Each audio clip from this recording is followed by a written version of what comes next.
ये जायजा इस्लामाबाद साउंड्स की तरफ से पेश किया जा रहा है। आपने अक्सर ये नीले रंग के यामाहा मिक्सर्स देखे होंगे, मसाजिद में, महाफिल में, मजालिस में, यहाँ तक के छोटे मोटे लाइव प्रोग्राम्स में भी। कभी सोचा है कि ये हर जगह इतने आम क्यों हैं? इसकी एक बहुत खास वजह है। तो आइए आज उसी पर बात करते हैं कि ये मिक्सर्स अमली तौर पर इतने कामयाब क्यों हैं। अच्छा, तो पीए यानी पब्लिक एड्रेस सिस्टम की दुनिया में ना हर सामान का एक खास मकसद और एक खास जगह होती है। हर चीज़ हर काम के लिए नहीं बनी होती। तो सवाल ये पैदा होता है कि यामाहा की ये एमजी सीरीज़ इस पूरी तस्वीर में कहाँ फिट होती है। देखें, मार्केट में एक तरफ तो आपको बहुत सस्ते आम से मिक्सेस मिलेंगे जिनकी आवाज़ अक्सर कानों को चुभती है या उसमें एक शोर सा रहता है। दूसरी तरफ बड़े बड़े डिजिटल कंसोल्स हैं जो एक छोटी महफिल या मजलिस के लिए बिल्कुल गैर ज़रूरी और बहुत पेचीदा हैं। एमजी सीरीज़ जो है ना, वो इन दोनों के बिल्कुल बीच में एक बहुत ही सही जगह पर आती है। ये वो क्वालिटी और सादगी देती है जिसकी ज़रूरत मस्जिद के साउंड सिस्टम, एक कव्वाली पार्टी या किसी कम्युनिटी हॉल के प्रोग्राम को होती है। किसी भी मिक्सर का जो दिल होता है ना, वो उसके प्री एम्प्स होते हैं। खास तौर पर जब बात नात, तकरीर या गायकी की हो, तो सबसे अहम चीज़ यही है कि माइक का सिग्नल जब पहली बार मिक्सर में दाखिल हो तो वो कैसा सुनाई देता है। और यह सारा खेल शुरू होता है माइक प्री एम्पलीफायर्स से, जिन्हें हम प्री एम्प्स कहते हैं। बात बहुत सीधी है। अगर आप गदले पानी से शुरू करेंगे तो आगे जितने मर्जी फिल्टर लगा लें, पानी पूरी तरह साफ नहीं होगा। आवाज़ की बुनियाद प्री एम्प्स हैं। अगर यहीं पर आवाज़ की क्वालिटी ख़राब हो गई तो आगे आप कुछ भी कर लें, वो बात नहीं बनेगी। यामाहा इन मिक्सर्स में अपने मशहूर डीप प्रीएम्प्स इस्तेमाल करता है। अब फील्ड में काम करने का तजुर्बा ये बताता है कि ये प्रीएम्प्स आवाज़ को रंग नहीं देते।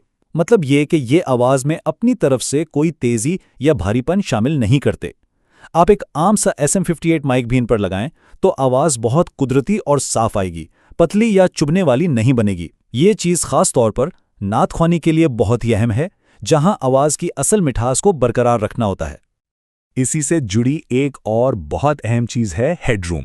इसका सीधा साधा मतलब यह है कि जब कोई नात खां या कव्वाल अपनी आवाज़ को ऊंचा करता है तो आवाज़ फटती नहीं, यानी डिस्टॉर्ट नहीं होती।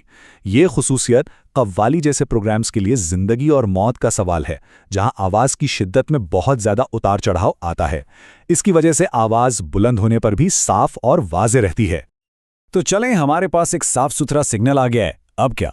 अब बारी आती है इसे प्रोग्राम के मुताबिक थोड़ा संवारने की, इसे ढालने की, और ये काम होता है EQ और इफेक्ट से।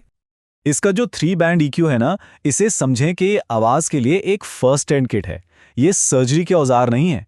इसका मकसद लाइव साउंड में आने वाले आम मसाइल जैसे माइक की गड़गड़ाहट या आवाज़ की तेज़ी, उनको फौरी तौर पर हल करना है। ये बहुत फॉरगिविंग है, यानी अगर आप इसे थोड़ा बहुत ज़्यादा भी घुमा दें तो आवाज़ बिगड़ती नहीं बल्कि बेहतर ही होती है। अच्छा, अब जो XU मॉडल्स हैं उनमें आपको यामाहा के मशहूर SPX इफेक्ट्स भी मिलते हैं। अमली तौर पर इनमें से सबसे ज़्यादा काम आने वाली चीज़ है रिवर्ब। नात ख्वानी में अगर आप बहुत ही हल्का सा रिवर्ब इस्तेमाल करें तो आवाज़ को एक गहराई, एक स्पेस मिलती है और वो खुश्क नहीं लगती। लेकिन यहाँ एक असूल याद रखें, कम ही ज़्यादा है।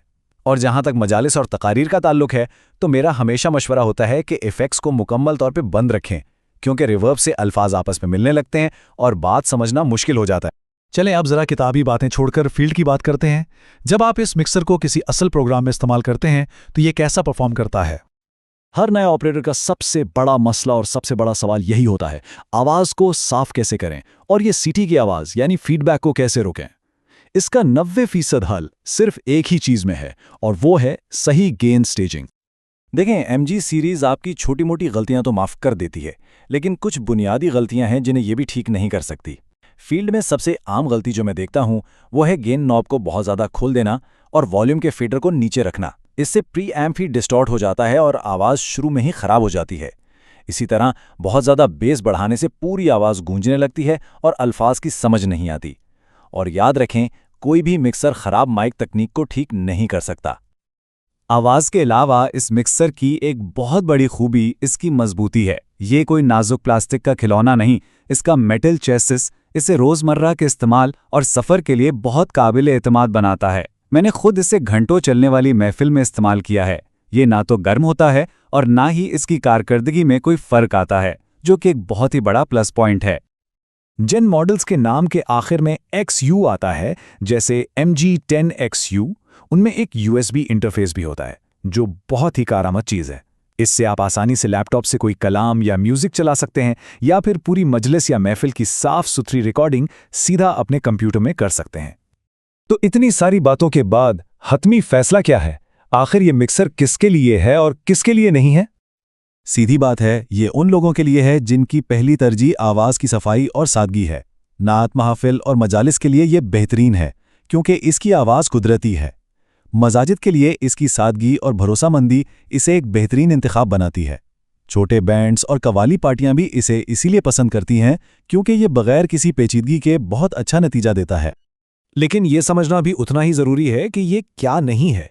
ये मिक्सर बड़े कॉन्सर्ट्स, पेचीदा स्टेज सेटअप्स, जहां बहुत से मॉनिटर्स की ज़रूरत हो या प्रोफेशनल स्टूडियो रिकॉर्डिंग के लिए नहीं बनाया गया।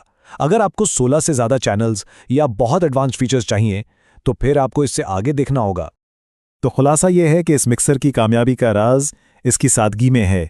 ये पेचीदगी के बजाय आवाज़ की सफाई और लंबे अरसे तक चलने वाले भरोसे पर तवज्जो देता है, और यही वजह है कि ये आज भी अपनी कैटेगरी में एक मयार समझा जाता है। अब आपकी बारी है। क्या आपने कभी यामाहा MG सीरीज़ का मिक्सर किसी हकीकी महफिल, मजलिस या किसी भी लाइव इवेंट में इस्तेमाल किया है? अपना तजुर्बा नीचे कमेंट्स में ज़रूर शेयर करें। अगर आपको ये मालूमात मुफीद लगी हों तो लाइक और सब्सक्राइब करना ना भूलें।